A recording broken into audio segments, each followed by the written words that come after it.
ரீசெண்டாக ஒரு நியூஸ் படித்தேன். ஜென்சிஸுக்கு ஃபயர் ரொம்ப பிடிச்சிருக்கு. 90s கிட்ஸுக்கு ஃபயரை பற்றி கவலையே இல்லை. ஆனால் ஜென்சிஸுக்கு தான் ஃபயர் ஃபயர் ஃபயர் அப்படின்னு சுற்றிக்கிட்டே இருக்காங்க. இந்த ஃபயர் அப்படின்ன உடனே நெருப்புடா அப்படின்னு நினச்சிடாதீங்க. இந்த ஃபயர் அப்படின்னா ஃபினான்ஷியல் இண்டிபெண்டன்ட், ரிட்டையர் இயர்லி. இதுதான் இந்த ஃபயர். சீக்கிரமாக ரிட்டையர் ஆகிடணும்பா, எந்த அதை டென்ஷன் நமக்கு இருக்கக்கூடாது அப்படின்னு நினச்சி ஜென்சிஸ் வந்து அதிகமாக ஓட ஆரம்பிச்சிருக்காங்க அப்படின்னு ரீசெண்டாக ஒரு ஸ்டடியில் வந்து கண்டுபிடிச்சிருக்காங்க. இது இந்தியா மட்டும் இல்லை, உலக நாடுகள் முழுக்கவுமே இந்த ட்ரெண்டுங்கிறது ரொம்ப அதிகமாக ஆகிட்டுருக்கான். அதனால தான் ஜென்சிஸ் வந்து வேலைக்கு சேர்ந்த உடனே இம்மிடியேட்டாக அடுத்தடுத்த ப்ரொமோஷனுக்கு போகணும் அப்படின்னு யோசிக்கிறாங்க. அப்படி ப்ரொமோஷனுக்கு போகிறது மூலமாக அதிகமாக சம்பாதிக்க முடியும், சம்பாதிக்கிறதெல்லாம் சீக்கிரம் சேமிக்க முடியும், சேமித்து வச்சதை வச்சு சீக்கிரமாக ரிட்டையர் ஆகிடலாம் அப்படின்னு யோசிக்கிறாங்க. 90s கிட்ஸ் பார்த்தீங்களா, கற்றுக்கங்க. புரிஞ்சுதா? எவ்வளோ வேகமாக எல்லாம் வளர்ந்துடுறாங்க பாருங்கள். 90s கிட்ஸ் கல்யாணம் பண்ணுறதுல தான் டிலேன்னு பார்த்தா சேர்த்து வைக்கிறதுலையுமே கொஞ்சம் மந்த நிலையில் தான் இருக்காங்க போல். ஆனால் ஜென்சி கிட்ஸ் வந்து ஏன் இதை நோக்கி போகிறாங்க, ஏன் அதிகமாக வந்து ரிட்டையர் சீக்கிரமாக ஆகணும்னு நினைக்கிறாங்க அப்படிங்கிறத ஒவ்வொன்றா நம்ம பார்க்கலாம். ஆனால் அதுக்கு முன்னாடி எவ்வளோ தான் பணம் சம்பாதிச்சு அதை சேர்த்து வச்சாலும் ஏதாவது ஒரு எமர்ஜென்சினா அது எல்லாமே காணாமல் போகிறதுக்கான ஆபத்துங்கிறது இருக்குது. நம்ம ஒவ்வொன்றையும் பார்த்து இன்வெஸ்ட்மெண்ட் அப்படிங்கிறத பண்ணி வைக்கலாம். தங்கத்தில் போட்டு வைக்கலாம், ஸ்டாக்ஸ் வாங்கி வைக்கலாம், லேண்ட் வாங்கி வைக்கலாம், அப்படின்னு என்ன வேணால் பண்ணலாம். ஆனால் திடீர்னு ஏதாவது ஒரு மெடிக்கல் எமர்ஜென்சி வந்துருச்சுன்னு வச்சுக்கோங்களேன், அதை நம்ம நினச்சி பார்க்க முடியாத அளவுக்கு செலவாயிருச்சுன்னு வச்சுக்கோங்களேன், நம்ம போட்டு வச்சுருக்கக்கூடிய எல்லா இன்வெஸ்ட்மெண்ட்டுங்கிறதும் ஒரு சில நாட்கள்லேயே காணாமல் போயிடும். அது மட்டும் கண்டிப்பாக நடந்துடக்கூடாது. அது நடக்காமல் இருக்கணும்னா அதுக்கு தான் நமக்கு இன்சூரன்ஸ் அப்படிங்கிறது இருக்குது. ஜென்சிஸ்லாம் எப்படி ஃப்யூச்சரை பிளான் பண்ணி அதுக்கேற்ற மாதிரி இன்வெஸ்ட்மெண்ட் அப்படிங்கிறத பண்ணுறாங்களோ அதே மாதிரி தான் நம்மளுடைய ஹெல்த்துங்கிறதையும் ஃப்யூச்சருக்கு பிளான் பண்ணி அதுக்கேற்ற மாதிரி ஒரு ஹெல்த் இன்சூரன்ஸ் போட்டுக்க வேண்டியது அவசியம். ஆனால் ஹெல்த் இன்சூரன்ஸ்னு எடுக்க போனால் நமக்கு டென்ஷன் தான் மிச்சம்.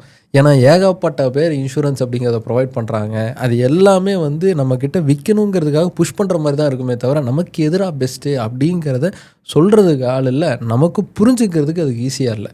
அந்த மாதிரியான குழப்பத்தெல்லாம் தீர்த்து வைக்கிறதுக்கு தான் டிட்டோங்கிறது நமக்கு இருக்குது. டிட்டோ அப்படிங்கிறது ஜெரோதாவால் பேக் செய்யப்பட்ட ஒரு நிறுவனம். ஃபின்ஷாட்ஸுக்கு பின்னாடி இருக்கக்கூடிய அதே டீம் தான் டிட்டோவுக்கு பின்னாடியும் இருக்காங்க. இது வந்து ஒரு IRDAI certified insurance advisory platform. So நம்பிக்கையாக நம்மளுடைய இன்சூரன்ஸ்க்கான டவுட்ஸ் அப்படிங்கிறதெல்லாம் இதில் நம்ம கிளாரிஃபை பண்ணிக்க முடியும். டிட்டோவுடைய கோலுங்கிறது ரொம்ப சிம்பிள். நமக்கு இன்சூரன்ஸ் பற்றின ஒரு தெளிவு அப்படிங்கிறத அவங்க தரணும், அதுவும் ஸ்பேம் இல்லாமல். ஏன்னா இப்போலாம் நம்ம வந்து ஏதாவது ஒரு இன்சூரன்ஸை பற்றி தெரிஞ்சுக்கணும், ஒரு நம்பர் கொடுத்துட்டிங்கன்னா முடிஞ்சு போச்சு. கண்டினியூஸாக ஃபோன் பண்ணி உங்களை டார்ச்சர் பண்ணிட்டே இருப்பாங்க. அந்த மாதிரியான ஸ்பேம் கால்ஸ்லாம் இல்லாமல், ஏஜென்ட் ப்ரெஷர்லாம் இல்லாமல், செல் பண்ணிக்கிட்டே இருப்பாங்களோ அப்படிங்கிற டென்ஷன்லாம் இல்லாமல் ரிலாக்ஸ்டாக நம்மளுடைய சந்தேகங்களை மட்டுமே தீர்த்துக்கிட்டு நமக்கு தேவையான சரியான இன்சூரன்ஸ் எடுத்துக்கிறதுக்கு உதவக்கூடிய ஒரு பிளாட்ஃபார்ம் தான் டிட்டோ.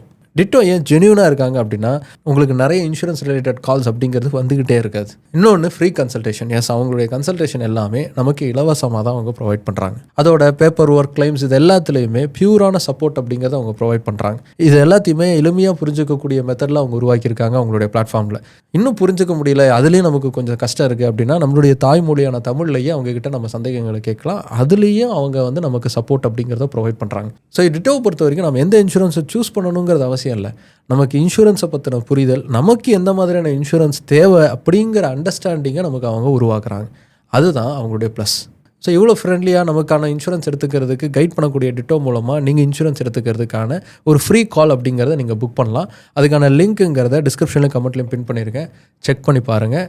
கண்டிப்பாக இன்றைக்கி தேதிக்கு உங்களுக்கும் உங்கள் ஃபேமிலிக்கும் ஒரு இன்சூரன்ஸுங்கிறது அவசியம், மறந்துடாமல் எடுத்துருங்க. சமீப ஆண்டுகளாக ஜென்சிஸுடைய மன ஓட்டம் அப்படிங்கிறது சீக்கிரமாக ரிட்டையர் ஆகணும் அப்படிங்கிறத நோக்கி தான் இருக்குது அப்படிங்கிறது தான் ரீசன்ட் சர்வே மூலமாக கண்டுபிடிச்சிருக்காங்க. ஆக்சுவலாக இது ஏதோ கண்மூடித்தனமாக சர்வேங்கிறது கிடையாது, ரியல் லைஃப்பில் அதான் நடந்துக்கிட்டு இருக்குது அப்படிங்கிறத நிறைய எக்ஸாம்பிளில் பார்க்க முடியும். நான் வந்து ஃபேஸ்புக்கில் வந்து ஒருத்தர் ஃபாலோ பண்ணிருக்கேன். அவர் வந்து இன்வெஸ்ட்மெண்ட் ரிலேட்டடாக கொஞ்சம் அதிகமாக போஸ்ட் போடக்கூடிய ஒருத்தர். அவர் வந்து ஒர்க் பண்ணிக்கிட்டு இருக்கார், ஒரு ஐடியில் ஒர்க் பண்ணிக்கிட்டே வந்து நிறைய இன்புட்ஸ் அப்படிங்கிறத தருவார். அவர் ஒரு போஸ்ட் ஒன்று போட்டிருந்தார். அதுலேருந்து தான் இதை பற்றி தேட ஆரம்பித்தேன். அவர் என்ன போட்டிருந்தாருன்னா, நான் வந்து என்னோட ஜூனியர் ஒரு பையன் என்கிட்ட வந்து ஒரு அசிஸ்டண்ட்டாக ஒர்க் பண்ணிகிட்ருக்கேன் என் டீமில். அந்த டீம் மெம்பரில் இருக்கிற ஒரு பையன் வந்து, நீங்கள் ஸ்டாக்ஸை பற்றிலாம் எனக்கு நிறைய பேசிகிட்டு இருக்கீங்களே, இதை பற்றி என்ன நினைக்கிறீங்க அப்படின்னு ஒரு ஸ்டாக்கை காமிச்சான். அசந்து போயிட்டேன். ஏன்னா 2 வருஷத்தில் நல்லாவே லாபம் கொடுத்துருந்தது அந்த இன்வெஸ்ட்மெண்ட்டு. எப்படி வந்து இந்த அளவுக்கு வந்து லாபம் வரக்கூடியதை இந்த சின்ன வயசுலேயே நீ வந்து தெரிஞ்சுக்கிட்ட அப்படின்னு நான் கேட்டப்போ, இன்னும் ஒரு 5-6 வருஷம் தான் ப்ரோ, அதுக்கப்புறம் நான் இங்கே பெருசாக வேலை செய்ய மாட்டேன் அப்படின்னு. ஏன்டா வேறு கம்பெனிக்கு மாற போறியா அப்படின்னா, வேறு கம்பெனிக்கு போகிறதா, இந்த கம்பெனிலே ஒரு வருஷம் இருப்பானான்னு தெரியாது, அதுக்குள்ளே நான் ஒரு 5-6 கம்பெனி மாறி இருப்பேன். அப்புறம் என்னடா பண்ண போகிறேன் அப்படின்னா 6 வருஷம் தான் ப்ரோ. அதுக்கப்புறமா வேலையை விட்டு ஜாலியாக ரிலாக்ஸ்டாக வீட்டில் உட்காரணும், இல்லைன்னா எனக்கு பிடிச்சதெல்லாம் செய்யணும், ஊர் சுற்றணும் அப்படின்னு சொன்னான்.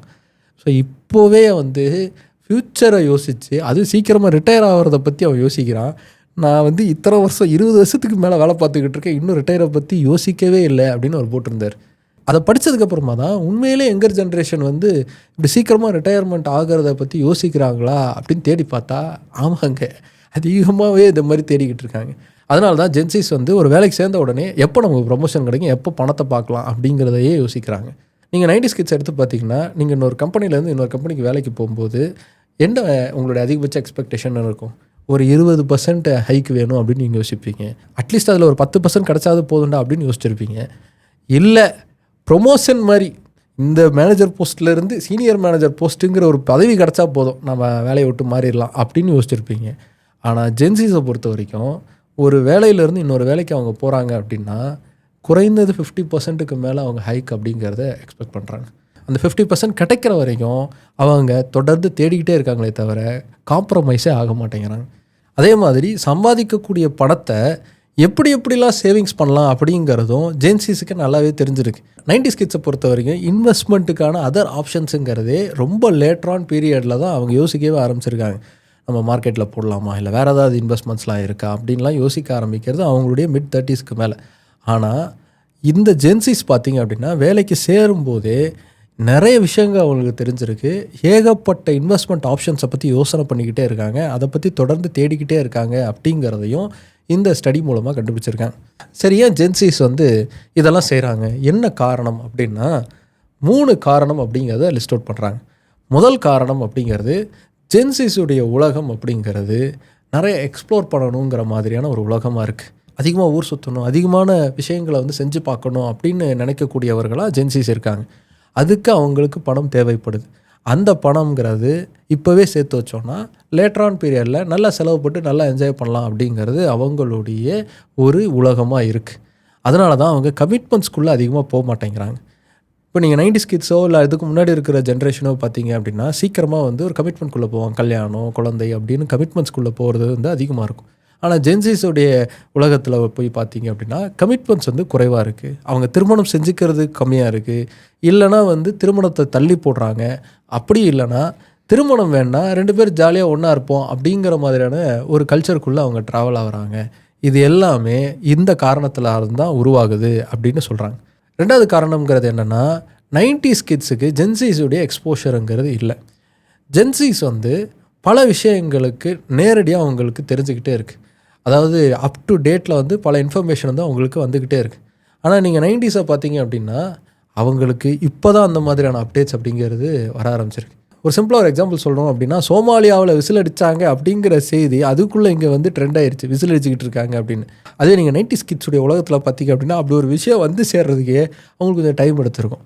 இப்போ தான் அது அவங்களுக்கு அதிகமாக வர ஆரம்பிச்சிருக்கு. ஆனால் ஜென்சிஸுக்கு அவங்க ஏர்ன் பண்ண ஆரம்பித்த கொஞ்ச காலத்திலேயே அவங்களுக்கு இந்த மாதிரியான இன்ஃபர்மேஷன் அதிகமாக வர்றதால அந்த இன்ஃபர்மேஷனை எப்படி நமக்கு சாதகமாக மாற்றிக்கிறது அப்படிங்கிறத யோசிக்கக்கூடிய தன்மைங்கிறது ஜென்சிஸுக்கு அதிகமாக இருக்குது. 3வது முக்கியமான காரணம், இந்த இன்ஃபர்மேஷன் அவங்களுக்கு சீக்கிரமாக கிடைக்குதுன்னு நம்ம பார்த்தோம் இல்லையா, அந்த இன்ஃபர்மேஷனில் இருக்கக்கூடிய இன்னொரு ஆஸ்பெக்ட், இன்னொரு பக்கம் இவங்களை அதிகமாக சீக்கிரமாக ரிட்டையர் ஆகிறத நோக்கி நகர்த்துது அப்படின்னு கண்டுபிடிச்சிருக்காங்க. அது என்னென்னா பயமுறுத்துறது. தொடர்ந்து உலகம் ஒரு சிஸ்டமேட்டிக்காக இல்லாமல் கயாஸில் இருக்குங்கிற மாதிரியான ஒரு சூழல் இருக்குது. நீங்களே கொஞ்சம் டக்குன்னு கண்ண மூடி யோசிச்சு பாருங்கள். ஒரு பக்கம் அமெரிக்காவில் ஏகப்பட்ட பிரச்சனைகள் இருக்குது. அமெரிக்காவுக்கும் யூரோப்புக்கும் ஒரு பிரச்சனை ஓடிட்டுருக்கு, அமெரிக்காவுக்கு மிடில் ஈஸ்ட்டுக்கும் ஒரு பிரச்சனை ஓடிட்டுருக்கு, மிடில் ஈஸ்ட்டுக்குள்ளே ஏகப்பட்ட பிரச்சனை ஓடிட்டுருக்கு, இந்த பக்கம் ரஷ்யாவுக்கு உக்ரைனுக்கு பிரச்சனை ஓடிட்டுருக்கு, இந்தியாவுக்குள்ளே என்னமோ பிரச்சனைலாம் ஓடிட்டுருக்கு. இப்படி தொடர்ந்து பல பிரச்சனைகள்லாம் ஓடிட்டே இருக்கிறதுனால எப்போ வேணால் எப்படி வேணால் உலகம் ஒரு கிராஷை சந்திக்கலாம் அப்படிங்கிற ஒரு எக்ஸ்பெக்டேஷனுங்கிறது டெவலப் ஆகுது. இது எல்லாமே ஜென்சிஸை யோசிக்க வைக்குது. இப்படி உலகத்தை சுற்றி போர் பிரச்சனைகள் மட்டும் இல்லை, டெக்னாலஜிக்கல் அட்வான்ஸ்மெண்ட்டு கூட நிறைய கேள்விகளை உருவாக்குது. ஏஐ பயங்கரமாக டெவலப் ஆகிட்டு இருக்கு, ஏஐ டெவலப் ஆகிறதுனால நமக்கு வேலை இருக்குமா இல்லையா அப்படிங்கிற சூழல்லாம் உருவாகுது. அப்படி நடக்கிறப்போ நடந்துருச்சேன்னு நான் உட்காந்து அழுகிறதுங்கிறது முட்டாள்தனம். நடக்கிறதுக்கு முன்னாடியே நான் அதுக்கு தயாராகிறது தான் புத்திசாலித்தனம். அதனால் நான் தயாராகிட்டு இருக்கேன் அப்படிங்கிறது தான் ஜென்சிஸுடைய மென்டாலிட்டியாக இருக்குது. ஃபார் எக்ஸாம்பிள் ஒரு பெரிய பேண்டமிக், கொரோனா மாதிரியான ஒரு பேண்டமிக்குங்கிறது ஒரு 5 வருஷம் கழிச்சோ இல்லை 2 வருஷம் கழிச்சோ வந்தாலும் ஜென்சிஸால் சர்வைவல் அப்படிங்கிறத சூப்பராக பண்ண முடியும். வேறஸ் 90s கிட்ஸ் அதுக்கு மேலே இருந்தவங்க இவங்க எல்லாருமே தடுமாறுறதுக்கான வாய்ப்பு தான் ரொம்ப அதிகம். ஜென்சிஸ் வந்து சீக்கிரமாக பணம் சம்பாதிக்கணும்னு நினைக்கிறது சரி, அவங்க சீக்கிரமாக ரிட்டையர் ஆகணும்னு நினைக்கிறது சரி, ஆனால் அதுக்கேற்ற மாதிரி அவங்களுடைய ஸ்கில் செட் அவங்க டெவலப் பண்ணிக்கிறாங்களான்னு பார்த்தா அது மிகப்பெரிய கேள்விக்குறி. தொடர்ந்து அவங்களுக்கு தேவையானது வேணும்னு நினைக்கிறாங்களே தவிர அந்த தேவையானது அவங்களுக்கு கிடைக்கிறதுக்கு ஏற்ற மாதிரி தன்னை தயார்படுத்திக்கணும் அப்படிங்கிற எண்ணம் அவங்களுக்கு இல்லை. ஸோ அவங்க வந்து உழைக்காமல் அதிக அளவுக்கான பலன் கிடைக்கணும் அப்படின்னு யோசிக்கக்கூடிய ஒரு ஜென்ரேஷனாக டெவலப் ஆகிட்டு இருக்காங்க அப்படிங்கிறது இன்னொரு ஸ்டடி மூலமாக கண்டுபிடிச்சிருக்காங்க. இதுக்கு இன்னொரு எக்ஸாம்பிளை சொல்லலாம். நான் முன்னாடி சொன்னேன் இல்லையா, ஒருத்தரை ஃபாலோ பண்ணிகிட்டு இருக்கேன், அவர் ஒரு போஸ்ட் போட்டிருந்தார், அவர் இன்னொரு போஸ்ட் போட்டிருந்தார். அது என்னென்னா, ஒரு தம்பி வந்து வேலை கேட்டு தேடிட்டு இருக்காப்புல. அப்போது அவருடைய அப்பா வந்து இவர்கிட்ட வந்து, தம்பி இது மாதிரி என்னோடய பையன் வந்து வேலை தேடிட்டு இருக்காப்புல, நீங்கள் ஏதாவது கொஞ்சம் பார்க்க முடியுமா அப்படின்னப்போ ரெஸ்யூம் அனுப்ப சொல்லுங்கள் அப்படின்னு சொல்லியிருக்காங்க. ரெஸ்யூம் அனுப்புனா அதில் எந்த டீட்டெயிலும் இல்லை. எந்த இயரில் படிச்சிருக்காப்புல, என்ன ஏதாவது ப்ராஜெக்ட் ஒர்க் பண்ணியிருக்காப்புல அப்படிங்கிறது எதுவுமே அதில் இல்லை. அதனால் இவர் ஃபோனை போட்டு, இப்படிலாம் அனுப்பக்கூடாதுப்பா, இன்னும் கொஞ்சம் தெளிவாக உன்னுடைய சிவிங்கிறது இருக்கணும், இதெல்லாம் எனக்கு செஞ்சு அனுப்பு அப்படின்னு சொல்லிட்டார். சொல்லி முடித்ததுக்கப்புறமா இவர் மறந்துட்டார். அந்த தம்பிக்கிட்ட இருந்து பதிலே வரல. 1 மாதத்துக்கு மேலே ஆயிடுச்சு. அதுக்கப்புறமா நைட்டு ஒரு 2 மணிக்கு மெசேஜ் வந்திருக்கு. நல்ல வேலையாக அந்த டைமில் அவர் முழிச்சிட்டு இருந்திருக்காரு. என்னடா மெசேஜ் எடுத்து பார்த்தா, உங்களுக்கு நான் சிவி அனுப்பினேன் ப்ரோ, எந்த பதிலும் இல்லை, வேலை இருக்கா இல்லையா கொஞ்சம் அப்டேட் பண்ணுங்க ப்ரோ அப்படின்னு மெசேஜ் வந்துருக்கு. இவருக்கு தலையே சுற்றிருச்சான். என்னடா சிவி இன்னும் ரெடி பண்ணலையா, நீ சொன்ன கரெக்ஷன்லாம் பண்ணி அனுப்பியிருப்பேன்னு நினச்சேன் அப்படின்னு ஃபோனை போட்டு கேட்டுருவானோ அப்படின்னு மன உளைச்சல்லே நான் தூங்காமல் இருந்தேன் அப்படின்னு கமெண்ட் பண்ணியிருந்தார். ஆக்சுவலாக இதுதான் நடக்குது. ஜென்சிஸ் வந்து சீக்கிரமாக எல்லாரும் நடந்துடணும்னு நினைக்கிறாங்க. அதே மாதிரி சம்பாதிக்கக்கூடிய காசெல்லாம் வந்து கரெக்டாக வந்து அங்கங்கே இன்வெஸ்ட்மெண்ட் பண்ணி சேஃப்கார்டாக பண்ணிக்கிறாங்க. ஆனால் அந்த பணம் அவங்களுக்கு கிடைக்கிறதுக்கான அளவுக்கு அவங்க தங்களுடைய திறமையையும் உழைப்பையும் போடுவதற்கு தயாராக இல்லை. இதுதான் ஒரு பெரிய கேப் அப்படிங்கிறத உருவாக்கிட்டு இருக்கு. இந்த கேப்புங்கிறது எப்போ வந்து ஃபில் ஆகும் அப்படின்னா, ஒன்று ஜென்சிஸ் வந்து தங்களை தாங்களே தயார்படுத்திக்கணும். அப்படி இல்லை அப்படின்னா கம்பெனிஸ் வந்து ஜென்சிஸுக்கு ஆல்டர்னேட்டிவாக 90s கிட்ஸ் அதிகமாக எடுக்கிறதுக்கோ இல்லை ஆட்டோமேஷனை நோக்கி நகர ஆரம்பித்தாலோ இந்த கேப்புங்கிறது ஃபில் ஆக ஆரம்பிக்கலாம். இது ரெண்டுத்தில் எது நடந்தாலும் கண்டிப்பாக அது ஒரு பெரிய குழப்பத்தை மார்க்கெட்டுக்குள்ளே உருவாக்கும், உலகத்தில் உருவாக்கும் அப்படிங்கிறதுல சந்தேகமே கிடையாது. ஆனால் இதில் ஆச்சரியமான விஷயம் என்னென்னா, வேலை பெருசாக செய்ய வேண்டாம்னு நினைக்கக்கூடிய ஜென்சி கிட்ஸ் வந்து சீக்கிரமாக ரிட்டையர் ஆகணும் அப்படிங்கிறதுக்காக பணத்தெல்லாம் சேர்த்து வைக்க ஆரம்பிச்சிட்டாங்க. ஆனால் தெரியாத வேலையில் கொண்டு போய் விட்டால் கூட அதை தெரிஞ்சுக்கிட்டு மாங்குன்னு மாடு மாதிரி வேலை பார்க்கக்கூடிய 90s கிட்ஸ்லாம் சம்பாதிக்கணுங்கிறத மட்டும் நினைக்கிறாங்களே தவிர அதை எப்படி வந்து பெருசாக்கணும், அதே மாதிரி அந்த பணத்தை எப்படி சேமித்து வைக்கணும், சீக்கிரமாக நாம் எப்போ ரிட்டையர் ஆகணும் அப்படிங்கிறத பற்றி யோசிக்கவே மாட்டேங்கிறாங்க. சிம்பிளாக சொல்லணும் அப்படின்னா, ஜென்சி கிட்ஸ் என்ன யோசிக்கிறாங்களோ எப்படி யோசிக்கிறாங்களோ அதே மாதிரி 90s கிட்ஸ் யோசிக்க ஆரம்பிக்கணும். அதே மாதிரி 90s கிட்ஸ் எப்படி வேலை செய்கிறாங்களோ அதே மாதிரி ஜென்சிஸும் வேலை செய்ய ஆரம்பிக்கணும். இவ்வளோதான் வித்தியாசம். ஸோ நீங்களும் வந்து ஃபினான்ஷியல் இண்டிபெண்டண்ட்டோடு இருக்கணும், சீக்கிரமாக ரிட்டையர் ஆகணும் அப்படின்லாம் யோசிக்கிறீங்க அப்படின்னா இன்றைக்கி அதுக்கான எல்லா விஷயத்தையும் சேர்க்க ஆரம்பிங்க. பணத்தை சேர்க்க ஆரம்பிங்க, இன்வெஸ்ட்மெண்ட் பண்ண ஆரம்பிங்க, இதெல்லாம் யோசிக்க ஆரம்பிங்க. அதோட கண்டிப்பாக உங்கள் ஃபேமிலிக்கும் ஒரு ஹெல்த் இன்சூரன்ஸ் அப்படிங்கிறத போட்டு வச்சுக்கோங்க. அது உங்களுக்கு எப்போவுமே ஒரு பேக்கப்பாக இருந்துக்கிட்டே இருக்கும். அப்படி ஒரு ஹெல்த் இன்சூரன்ஸ் எடுத்துக்கிறதுக்கு ஸ்பேம் பண்ணாமல் நம்மளுக்கு ஃப்ரெண்டாக இருந்து கைட் பண்ணக்கூடிய டிட்டோ பிளாட்ஃபார்ம் மூலமாக எடுத்திங்கன்னா உங்களுக்கு நிறைய பெனிஃபிட்ஸுங்கிறது கண்டிப்பாக கிடைக்கும். அந்த டிட்டோ மூலமாக நீங்கள் உங்களுக்கான ஹெல்த் இன்சூரன்ஸ் எடுத்துக்கிறதுக்கான ஒரு ஃப்ரீ கால் புக் பண்ணுறதுக்கான லிங்க்குங்கிறத டிஸ்கிரிப்ஷனில் கமெண்ட்லேயும் பின் பண்ணியிருக்கேன். செக் பண்ணி பாருங்கள். கண்டிப்பாக ஒரு ஹெல்த் இன்சூரன்ஸ் எடுத்துருங்க. சரி, ஓகே பிகாஸ் நீங்கள் என்ன நினைக்கிறீங்க? ஜென்சிஸ் வந்து இந்த ரிப்போர்ட்லாம் சொல்கிற மாதிரி உண்மையிலேயே சேர்த்து வைக்க ஆரம்பிச்சிருக்காங்கன்னு நீங்கள் ஃபீல் பண்ணுறீங்களா? உங்கள் சைடில் நீங்களே ஒரு ஜென்சி கிட்டாக இருப்பீங்க, உங்கள் கூட இருக்கக்கூடியவர், உங்கள் கூட வேலை பார்க்கக்கூடிய ஒருத்தர் வந்து ஜென்சி கிட்டாக இருக்கலாம். அவங்களாம் எப்படி யோசிக்கிறாங்க அப்படிங்கிறதெல்லாம் கீழே கமெண்ட் பண்ணுங்கள். நாமளே ஒரு லோக்கல் சர்வே மாதிரி ஒன்று பண்ணி பார்ப்போம். உண்மையிலேயே வந்து பணம் வந்து அதிகமாக சேமிக்க ஆரம்பிச்சிருக்காங்களா அப்படிங்கிறத யோசிக்கலாம். ஜென்சி கிட்ஸ்னால் பாதிக்கப்பட்டிருந்தீங்கன்னா கீழே கமெண்ட் பண்ணுங்கள். அதையும் பற்றி கூட நம்ம தெரிஞ்சுக்கலாம். சரி, ஓகே. அடுத்து இன்னொரு இன்ட்ரெஸ்டிங்கான கண்டென்ட்டோடு உங்களை வந்து பார்க்குறேன்.